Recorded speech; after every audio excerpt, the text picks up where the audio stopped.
everyone. It is, what is today? It's Thursday. And I am back. I have not been here for a minute. It's been a kind of an interesting week, right?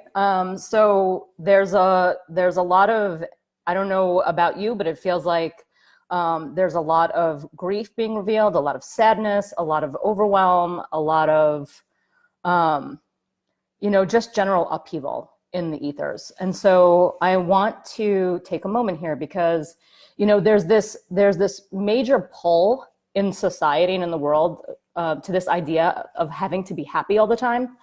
And it's such an interesting construct we've created because we've created this, this world where our joy is so very valuable and so important that we are constantly striving for it. And what's so interesting is that our human experience is not just an experience of joy. It's an experience of many things and of many layers. And so our joy is just one aspect. And there's almost a sort of like a shame and a denial when it comes to our sadness, when it comes to our grief, when it comes to our anger, when it comes to our rage, when it comes to those things that maybe don't look so pretty. I definitely lived in a paradigm for a very long time where I felt the need to make everything pretty at all cost. When growing up, my best friend's mother used to call me Bubbles, and it says so much, and I can see it. When I was younger, I wasn't quite fully capable of understanding it, but but now I see it and go, oh wow, this constant need to find the good side of things and what's working and to live from that place of, gratitude and light, which is really, really, really valuable until you get that slingshot effect and you realize that there's more to life and there's more to your experience than just being happy and joyful and, in this great place, because on some level that place is one of denial.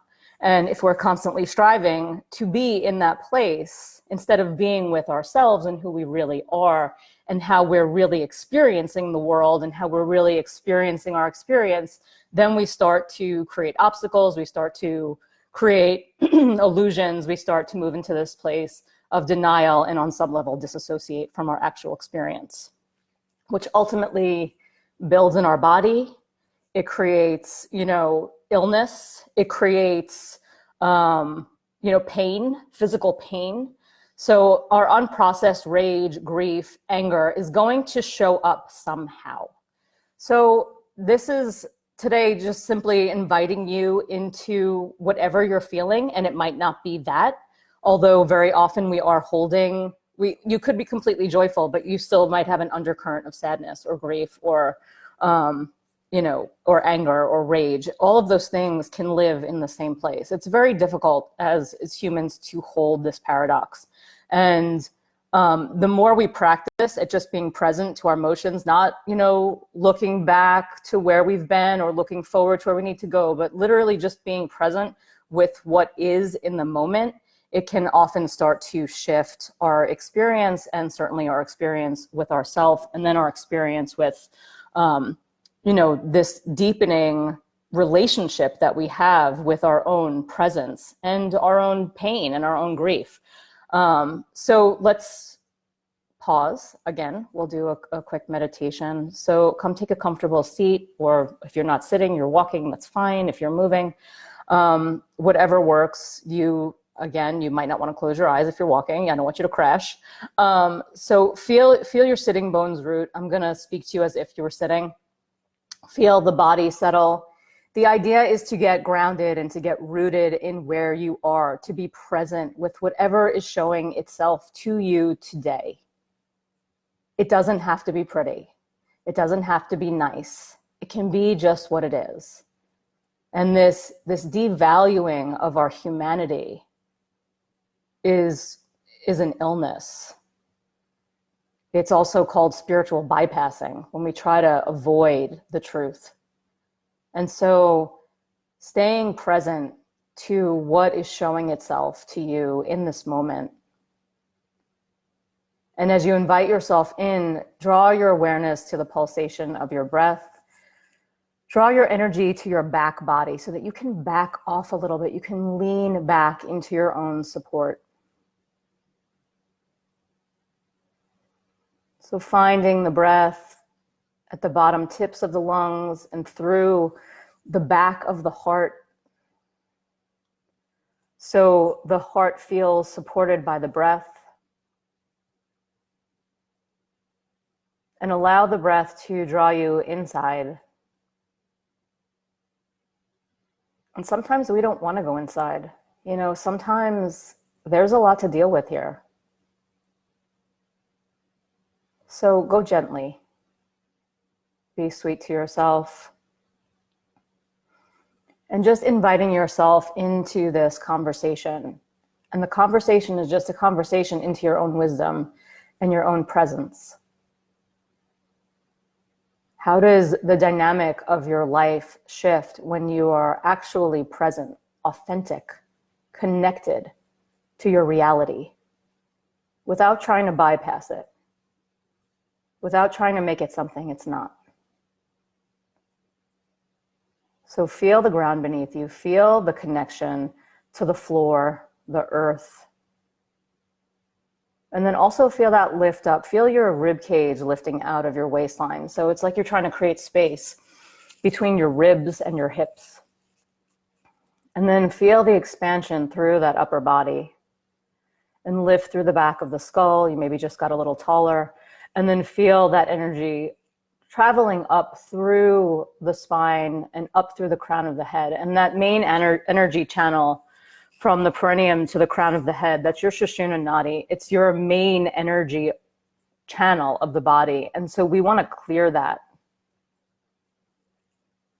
And again, we don't just magically clear energy. We have to pay attention. We have to focus. We have to be present to what is clogging it.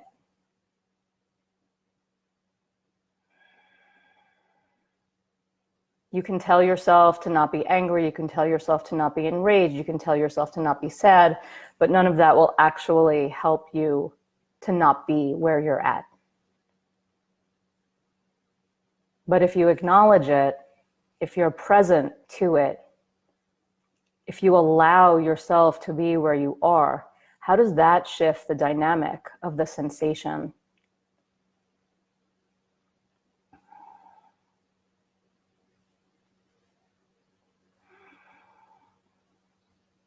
Breathe and lengthen up through the crown of your head. Imagine the crown of your head opening like a door. Let the light in. And to also expand up and out into the ether, into that space element.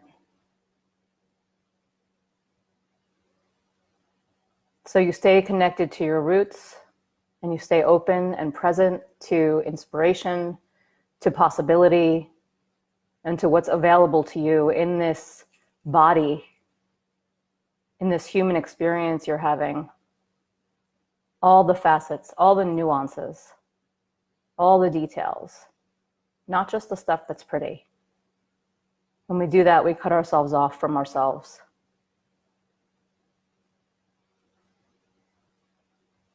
Breathe into the back of your body again. Feel the sitting bones root. Draw your hands into prayer in front of your heart. And just sealing any intentions for your day. Maybe it's as simple as I'm going to stay connected to my breath, or I'm going to stay connected to where I am in the moment. Take a nice deep inhale. Exhale completely. And gently bowing your head to your heart and to your body, to your mind, to everything that you hold here. Namaste. Have a great day, everybody. Enjoy the reverb of this moon. It feels like it may have softened a little bit, but it's still pretty intense. So hang in there, and I'll be back soon. Okay, bye.